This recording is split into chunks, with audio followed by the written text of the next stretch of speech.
Hey guys, welcome to the Kane Audio vlog. So I posted a video yesterday explaining that I was going to do a Ask Me Anything, and I actually had quite a few comments come in over yesterday and last night, so I thought I'd do one today as it's Friday, so you get it for the weekend. And I thought actually that's probably, now I say it out loud, maybe that's what I should do, is do it every Friday. So, before I get into your questions, don't forget this is an Ask Me Anything series, so if you want to ask me anything, ask it in the comments below this video, and then in the next video I'll go through those comments. Right, I've put them in order of how they came in, and I'm going to have a look now. Right, first one we've got Sid Jacobs. Hello! Hi Dom, appreciate your time on these videos as I've learnt loads about Bitwig. You are also one of the few artists that actually replies on Twitter. Yeah, I don't get that. Why don't other artists reply on Twitter? I mean, I guess if they've got like squillions of followers, then it's kind of to be expected. But yeah, there are some artists I've noticed myself, even like they won't respond on Twitter, and it's like, well, why bother having Twitter? That's how I see it, you know. So, you know, the same goes with Facebook. I reply to pretty much everything I can, and as you can tell, YouTube, even though Facebook doesn't want to notify me half the time, and yeah, and I kind of keep my personal Facebook profile is personal for only people I know, so I can sort of separate the two, and that's how it works. So yeah, cool. Have a few questions, so here goes. 1.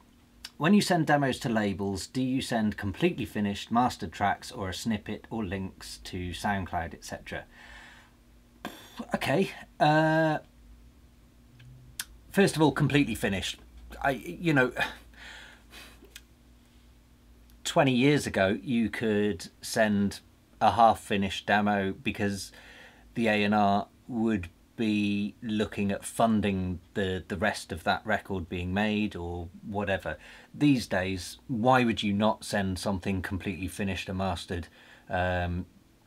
We've all got the technology to do it, so you know I think labels are looking for a finished product these days. They don't want to invest big money into developing an artist. You know, that's kind of down to the artist these days, or at least management if they've got management. But a label, I mean, so you know, as much as I don't like this answer, you've got to look at it from the label's perspective. If you're a well-established label and you're getting tens, hundreds, thousands of demos every week and whatever, why would you even consider something that's half finished when you're probably getting loads of great finished bits coming in? So it's kind of a no-brainer for the label, I suppose. In terms of having it mastered, I do 90% of my own mastering. So for example, my Structures EP was all mastered by myself because it was my EP. I wanted it done my way. Sometimes I get Mousetrap to use a mastering engineer to master some of my stuff, but even when I'm sending them the demo, and I know the guys at Mousetrap and they know me and my music and whatever, but even still I'll give it the best master I can at the time, because I want them to hear the finished product. I don't want them to hear a half-assed attempt.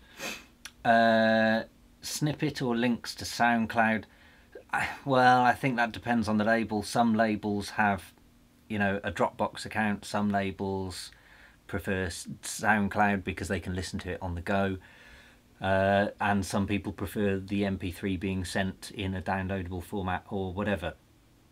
So my advice on that, speak to the label first. Don't just send them unsolicited demos. You know, send them an email first saying, my name is, this is what I do, I've got releases on this and that label and support from this and that artist. Keep it nice and short, but just ask them, how do you prefer to get your demos? Yeah. On that note, actually, this isn't in the question, but on that note, I know a lot of guys get in touch with me through Facebook, Instagram, Twitter, whatever, asking for an email address or a contact at Mousetrap. I have to say at this point, Mousetrap operate much like many of the big labels and the majors, where they don't have an official demo submission route. The idea is that, you know, if they want you, they'll hear about you or whatever. I know that sounds a bit harsh, but, you know, at the end of the day, I get hundreds of promos sent to me every week, and I struggle to keep up with that. I dread to think how many Mousetrap get as a label. You know, a label of that size, you know, they'd need to employ 5 full-time staff members just to listen to the demos, and clearly that's not going to happen. It's not going to be cost effective. So that's kind of the way it works. But as a little side tip, because of course people then go, well, how do I get signed? So my tip is get support from artists in that circle, in that field, whoever they may be. You know, whether they be artists on Mousetrap. You know, if you're having your track played by all of those DJs in their DJ sets, then clearly, you know, the guys in the record labels are going to start going, well, hang on, who's this guy? So that's definitely one way in. Number 2. God, this is going to take ages. Sorry, guys. Number 2. I also have a Moog Sub 37, but as I work full time, I don't feel I can spend lots of time to get the most out of it. I know basic sound design, but did you just play around with your Moog, or did you sit down with the manual and really learn all about it? That's a good question. Actually, I do both. And this is kind of advice for any new VST or hardware or DAW or whatever it is you've got. What I tend to do when I get something new is, first of all, chuck the manual, dive straight in, just have some fun, make some stupid noises. And I mean that by stupid noises. Make the weirdest, quirkiest noises, push it to the limits, whatever that thing is. So let's say the Moog Sub 37, you know, stick the latch on so the note continuously starts playing a noise, and while it's just continually playing a noise, just turn all the dials, see what they do, see what they feel like, see what happens. And that's how I would start with something like that. Just go crazy. Don't even think about making music or doing anything sensible. Just do something as stupid as you can.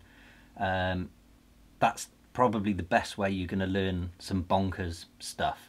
Then I would say start toning it down and trying to do something a bit sensible.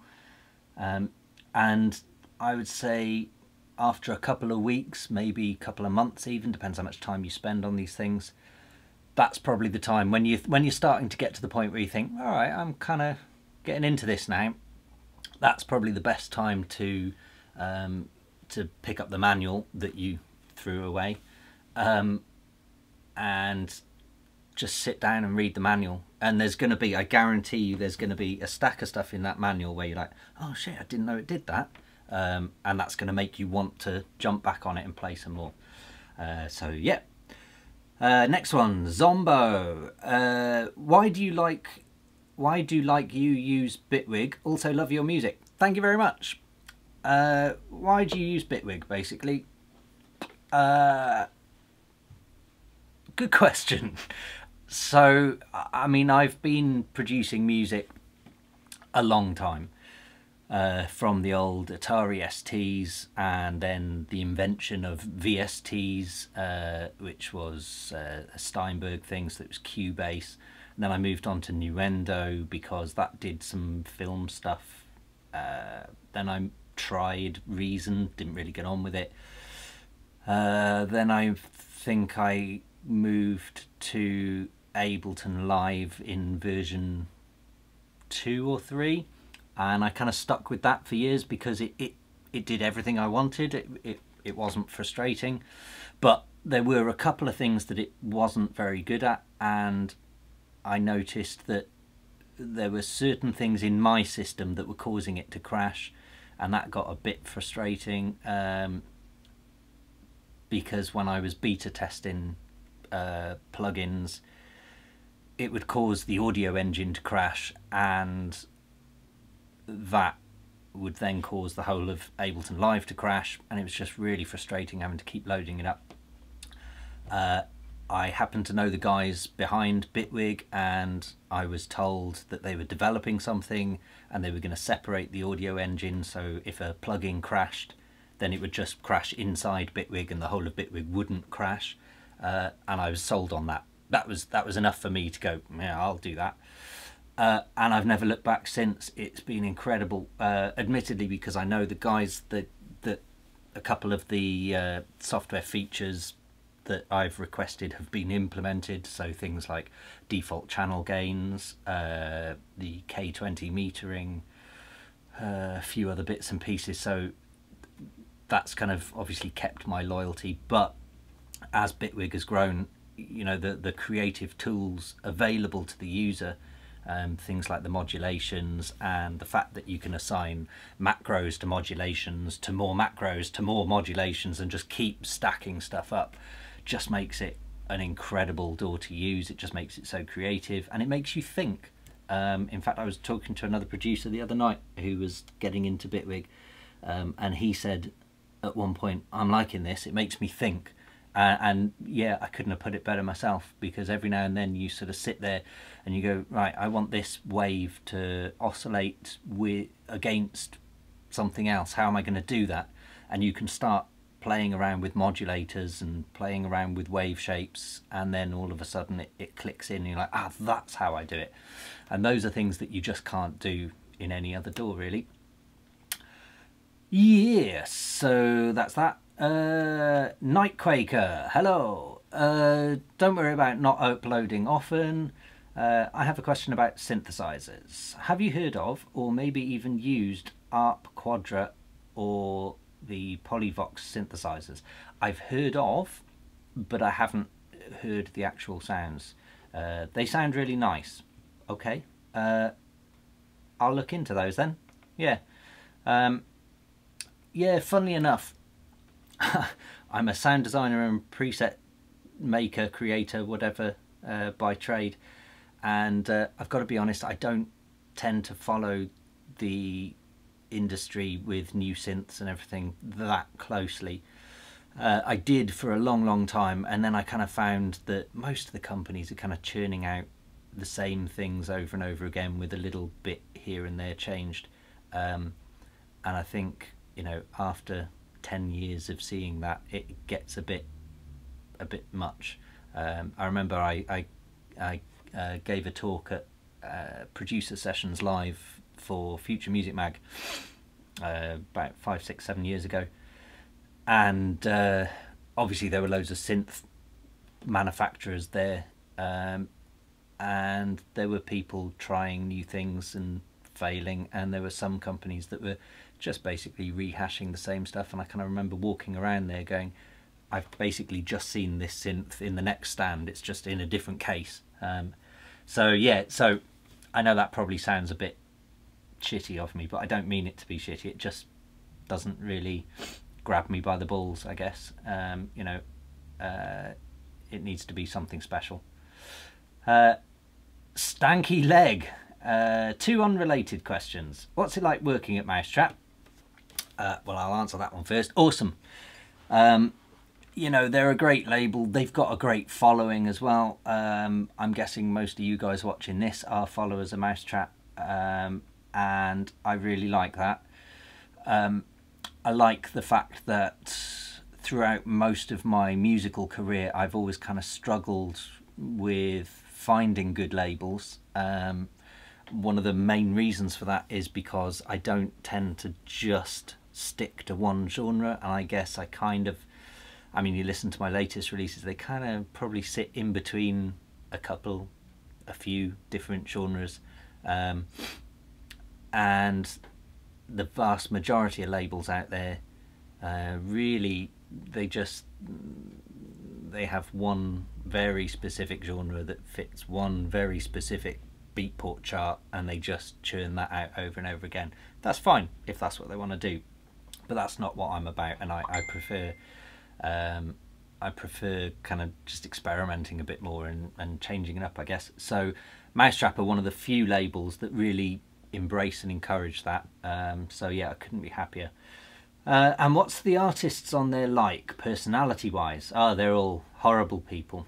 No, I mean, I'm yet to meet a person from the Mousetrap label that I didn't like, to be honest. They're all, I don't know, they're all their own people. They've all got their own sound, and I think whenever we speak to each other, I think everybody seems quite complimentary of each other, and everyone seems to support and encourage everyone else. And yeah, it's I don't know what to say. Yeah, there's no dickheads, which is pretty rare in this industry. Okay, next, The Deadly Power of Custard. I recognise your name from Twitter. Hello. Whose music inspires you or makes you go wow? That's a tough one. I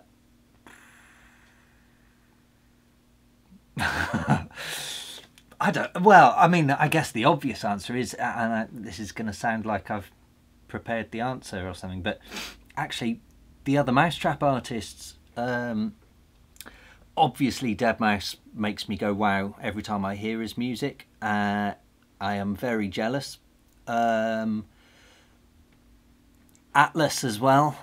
His music, I love the fact that it's just, you can tell that he's got that film score background, and that absolutely belongs in dance music these days. It's great. It's something I've always tried to, I wouldn't say film score, but more kind of sci-fi, I guess. It's very different, but for me, I've always tried to sort of have that sci-fi flavour in my music, and Atlas does that, but just film in general, and it's a beautiful thing to witness. Draft, again, pushing boundaries and making such creative things. No Manner, just bonkers stuff, and Black Gummy, yeah, you know, the list goes on. Outside of Mousetrap, I don't listen to much dance music, in fairness. I probably listen to more film score, kind of Hans Zimmer stuff when I'm chilling out. Sorry, I should have switched my phone off before I started this. What else do I listen to? I listen to a lot of stuff like M83. I listen to a bit of drum and bass. And in fact, people like Noisier, they make me go wow. Yeah, there's loads of people. Andy Ruiz, I recognise that name as well. Hi Dom, and I'm a huge fan of yours. Thank you very much. I've been following you ever since I heard Borg, and your stuff never disappoints. I wanted to ask, do you have a recommendation for how to start learning music production? I enrolled in a class online for it, but feel like I haven't really learned anything thus far. The usual answer I get is to like play with the DAW and explore it for myself, but I can't learn from what I don't understand, you know? I do know. I have immense passion to create music, thanks to you and a lot of other artists, mostly on Mousetrap, and I would just like to learn how to create great music like you all do. Sorry for this long one, not a problem. Yeah, so that's a tricky one. I think something you've got to remember, and I you know, I've been producing since I was 14 when I started. I am now 36. That's a long time to be producing. And I know we all hear about these overnight sensations and these young kids that I won't mention that have obviously become world famous global megastars overnight, and that's great, good for them. What I think you're probably not being told, although I think most of you understand already, that you know, a lot of these kids who become overnight sensations, they've got, by chance, they happen to have PR agents and managers and tour managers and huge labels involved and big money involved, and they've probably had a lot of money to begin with, and everything's kind of already in place for them to do that. So learning a craft is not so difficult for them if they have to learn one at all. Is that too controversial for me to say? Whereas there are other guys who do have a lot of talent. In fact, I'll use deadmau5 as a great example. I actually met him before he exploded as deadmau5, and he was already a super talented guy. I remember the first time I ever met him, he was in London and I was resident at Ministry of Sound at the time. Another DJ mate of mine rang me up going, you're in London, a mate of mine Joel is playing in Ministry tonight, they've just dumped him in a hotel and he's bored, do you want to keep him company? It's like, yeah, fine. So went to his hotel, met up with him, and he played me a couple of his tracks, one of which happened to be a draft version of Faxing Berlin, and I was just blown away. You know, the guy had serious talent. But he had been working on music and musical things for a long time before that, and that's important for you to remember. He'd already honed in a craft, and that he'd spent years doing that, far earlier than I had. And I think you need to understand that, you know, a lot of the top producers out there, they've been doing it a very long time, so don't expect things to be particularly quick. So yeah, so you want to start learning music production. There isn't an easy way to do it. I wish there was, but I think you've just got to start with the small things. As for an online class, I don't know which class it is, but most of the courses I've seen, and in fact even in universities, most of the music production courses that I've seen don't really teach you that much. And let's be honest, they're not going to teach you to be a good producer. They might teach you the basics in how to create a track, but they can't make you talented. That's something that just takes a lot of experience and time and energy. Yeah, I wish I could have a better answer than that, really. But hang on to the fact that you've said, I have immense passion to create music. Do you know what? That's why any of us got started. So that's the one thing that kind of kept me going. There have been times where I've thought, oh, is this really worth it? Am I doing the right thing? And then I hear a track and I go, oh, yeah, this is the reason I'm doing it, you know. So yeah, just keep following what you love, because at least if you suck at something, it doesn't matter if you love it.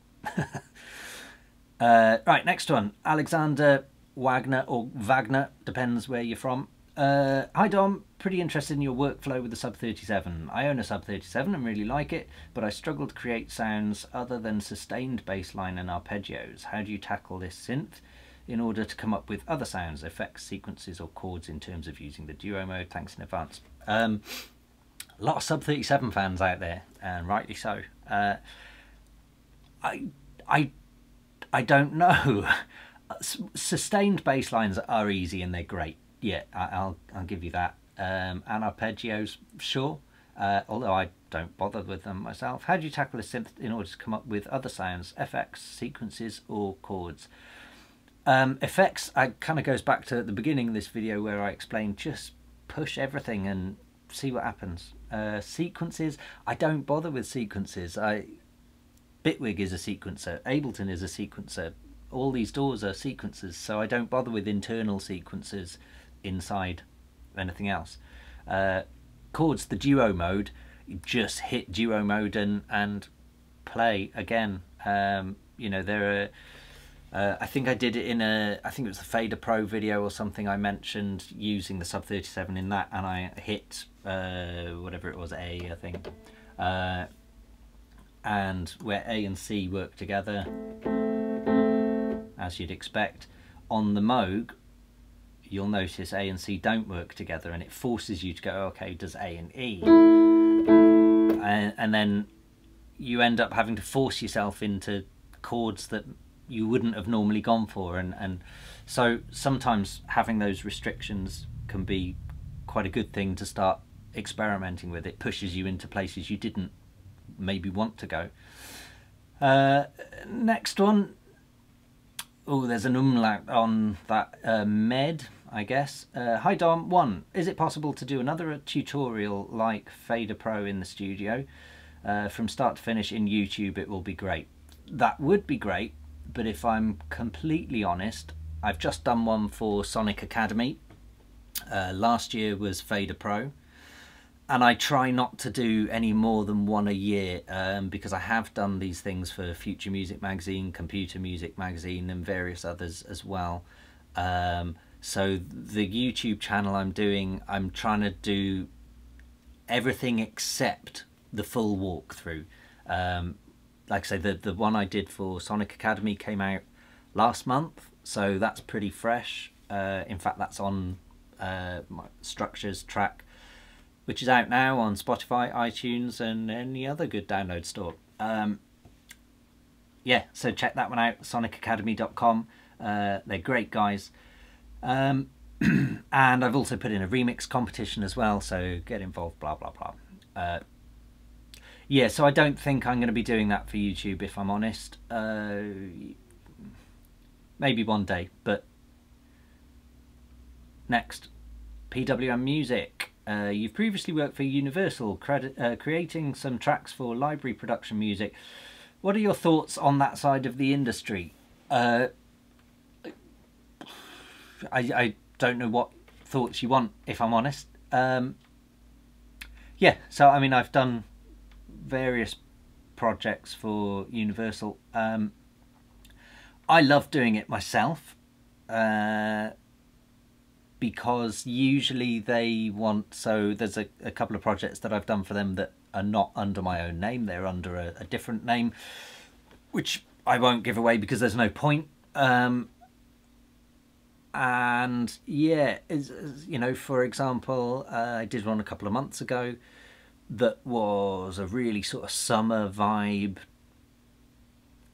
thing, a sort of tropical but not tropical house. And I love getting those briefs through because it makes me learn new things, I guess, by playing with different genres. And you know, if I want some timpani sounds, it's, you know, I would never use a timpani in my own music, but doing that I had to find or make some timpani sounds, and I love doing that as a sort of sound designer. Naturally I enjoy experimenting, so yeah, I don't know what else I can say about that, to be honest. We're also running up 20 minutes now. Geez, sorry guys. Next one, Joint Dust. Hi. Do you mix into mastering chain, or it's empty when you are producing? It's empty when I'm producing. I treat my production, my mixdown, and my mastering are 3 different jobs. And in fact, I separate the production and the mix and master into completely different doors. I do all my production, sound design, writing, everything like that is all in Bitwig. And then when I'm happy with the production, I'll give it a basic mix as I go. But when I'm happy with the production and the track I think is finished, I export all the stems, so there is nothing in my master. And then I export all the stems, and then I import them into Harrison Mixbus 32C, which is another great DAW, especially for mixing. But I don't do it because of a sound quality or anything like that. I do it because it's more a mental thing in my head. I like to separate those 2 jobs, because if you mix in the same DAW or the same project, you know, I could export the stems and import them back into Bitwig if I wanted. I still think it's better to do that, to separate the job, because the camera stopped there, sorry. What was I saying? Oh, it's separating the jobs. So yeah, if I import the stems into a new project file, I can treat it as, right, I'm just focusing on the mix down. I'm not looking at any automation lines. I'm not thinking about, oh, do I like those chords or whatever, you know. If I keep them in the same project file, I struggle to do a mix, because I can be playing with the mix levels and then all of a sudden I go, oh, I don't know if I like that bass line sound now. I'll go back and change that. And then you're constantly just going back and forth, and you're your own worst enemy then. So for me, I like to separate them, export the stems, and then bring them back in. And then I focus on the mix. When I'm happy with the mix, that's when I start to focus on the master. You have to get your mix 100% happy. You've got to be committed to your mix. Don't ever tell yourself, oh, I can fix that later in the master.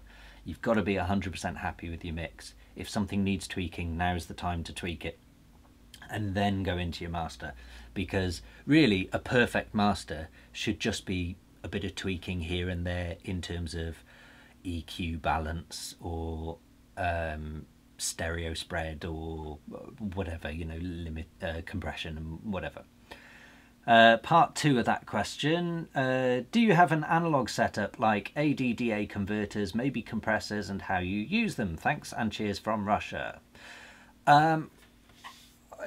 I have my Audient here, which yeah, you can see on camera. The Audient big consoles are phenomenal ADDAs, and the ID22 is no worse, to be honest. It's a fantastic ADDA. I have a digital expansion. I don't know, you can see, no, you can't see around the back. Got digital expansion that goes to another converter over there, and then as you can see kind of over there, I've got racks of a few like SPL compressors. Yeah, there's a couple of bits and pieces. I don't use them all that often, to be honest. Clearly my synths are analog, but yeah, in terms of effects, I've got to be honest, I do most of the work in the box. Sometimes I might, so for example, I did a homemade tube preamp, and sometimes I might, if I want something to get that sort of crunchiness to it, I might feed it out into the tube amp and then back in again and record the mix. But again, it's pretty rare that I'll do that. So yeah, that's that. We're getting there, we've only got a few left now. Nathan Zaskirinskis? Hey Dom, here's a question for you. You have a lot of external synths gear, but with the myriad of synths gear available in both hardware and software forms, how do you decide what to buy? For instance, synths you can get a Mini Brute 2 for approximately £600, but if you look at VSTs, you could get 2 or 3 for the same price. The same for effects, you can get NI Solid Mix Series for about £200 and get 3 good products, but for a decent hardware compressor you're paying more than £200. Hopefully my ramblings make sense. They do make sense. I guess don't put cost on value.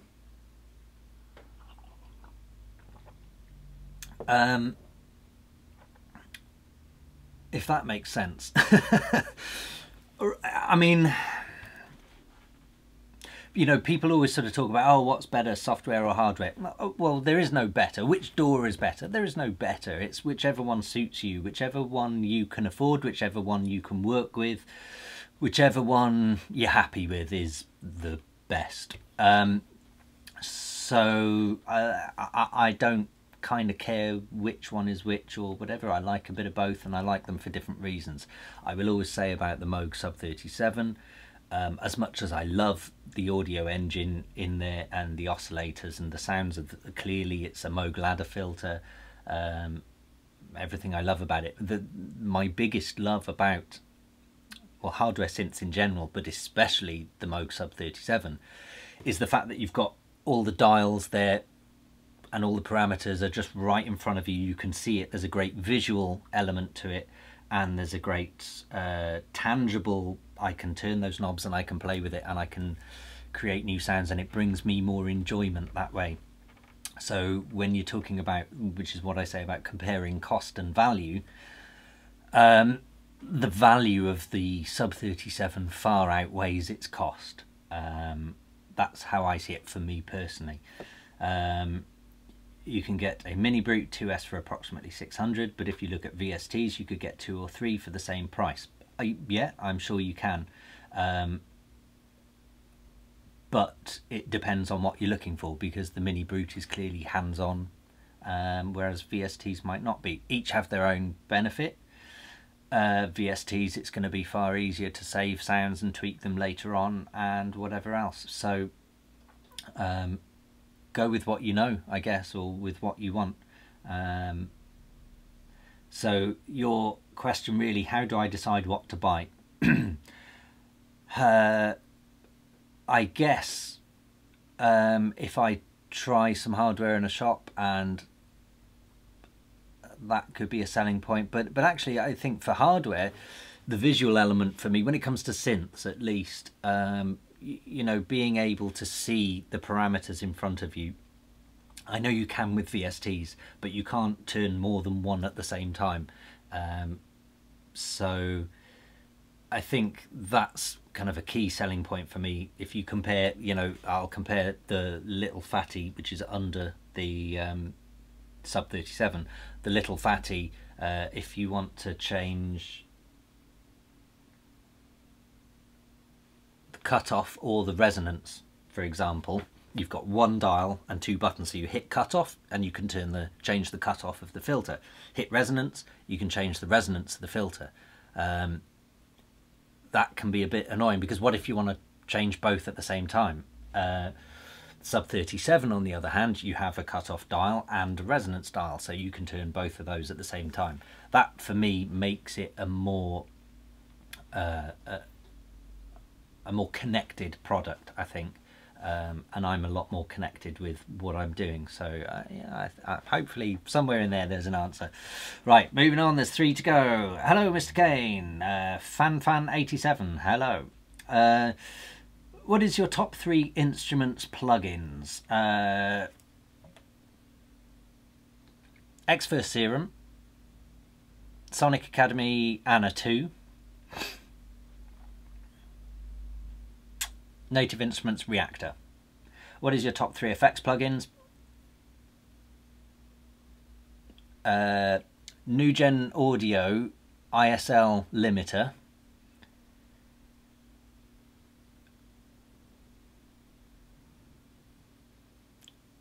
and I don't know, there's too many to choose from. I thought I was doing really well then, just to, off the top of my head, pick 3. Effects plugins. Do you know what? I don't use that many effects plugins. I tend to use the built-in ones in Bitwig. If I want a splash of reverb on something, or a bit of a delay or whatever, you know, Bitwig has them all built in, so why would I bother venturing elsewhere? It's only if I'm maybe treating something like a vocal and I want some reverb, then I'll go to my default reverb for vocals would be something like the UAD2 system with RealVerb Pro. That's a great plugin. In fact, a lot of the UAD2 plugins I really like. Next question. David Rink. Hello. Absolutely love your music. Your tutorial with Sonic Academy was honestly the best hour production video I've watched. Thank you very much. The Sonic Academy format, where you have an actual Bitwig project and some clips to share and follow along, makes it a lot easier to get in and get your hands dirty with the material. Yes, I agree. I think that's how tutorials should be done. I'm very bad at the YouTube thing of passively watching hundreds of videos but not learning from any of it. I'd love to see a video about music scales or lack thereof, and how you build tension and release into your music or games. Wow, okay. Yeah, I guess I could probably do a video on that at some point. I'm not classically trained. I mean, I learned a few instruments as a kid, as we all do, and I sort of stuck with keyboards and whatever. But I'm not classically trained. I've sort of self-taught bits of theory here and there. So yeah, I mean, scales are important. I think any dance music producer should learn the basic scales, even if it's only 2 or 3 of them. Just you need to learn where you're at with them, or lack thereof. Yeah, I mean, that's, in fact, I'll give you an example. So Topology, which is in my latest EP, which is out now on Spotify, iTunes, and all available good download stores, etc. Yeah, Topology I did. What was the thing on that? What was the melody? Probably around there.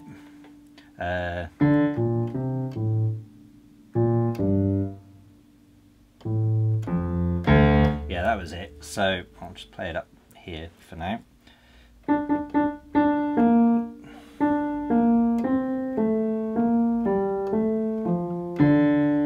So that was the lead melody of Topology, which is in scale of D minor. So, and knowing that scale, it instantly allows you to know what notes should be in. So once you've learnt D minor, you know that, you know, D major will be in there, and then so you can kind of play around with chords, and you know what's going to be in there, and so that's worth learning for any kind of music producer, I guess. And interestingly, that was one I kind of wanted to go outside of the scale. I didn't have the balls to do it in the end, and I kind of wish I did. But yeah, that Topology melody, what did I want to do? It was and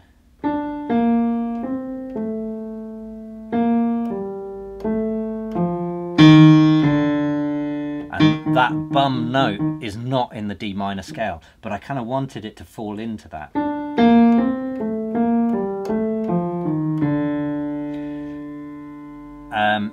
And I think,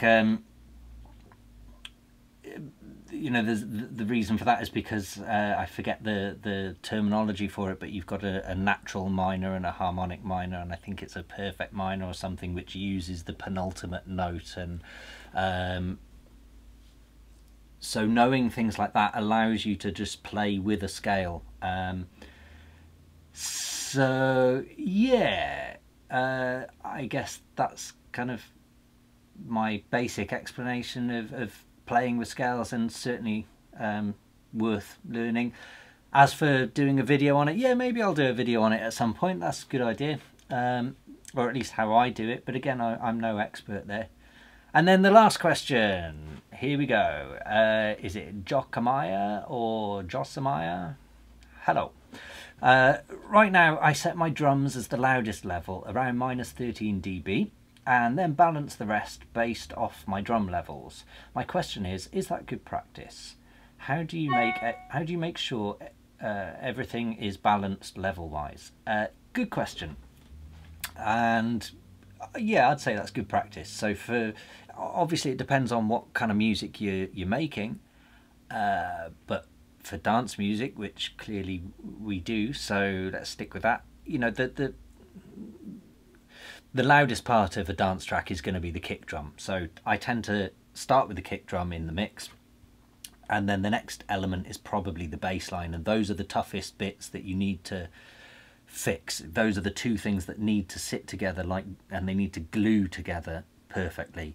You know, if you've got extended bass line, use a short kick that cuts through. If you've got extended kicks, then you need a short bass line to wrap around it and to fill in the gaps. You can't have both being extended, otherwise they start to fight each other, and that's no good. So once you've got your kicks and bass sorted, then I would bring in the rest of the percussion, the claps, the hats, the whatever, so that they sit nicely on top. And then I guess it depends on where you want your synths to be. Do you want them to be a loud big feature, and in which case you want them to almost match your kicks, or maybe slightly above or below? If it's a vocal track, if there's a feature vocal especially, you really want the vocal to sit on top of everything in the mix. So find your basic mix and then get that vocal and just make it shine and sit on top, so the rest of the track is almost presenting the vocal to the listener. Yeah, so I would say that's probably good practice. Well done. And that is the last question on this right now. If you've commented on that video and then since watched this video and I didn't answer your question, ask it again on this video. If you do have any questions yourself, give me a comment on this video now, because next Friday, I'm hoping, I'm gonna go through them all like I just did. Hopefully it won't be quite as long. This is probably at like 40 odd minutes now. Apologies for that. Actually, no, I'm not sorry at all. I quite enjoyed it and I hope you did too. See you soon. Cheers.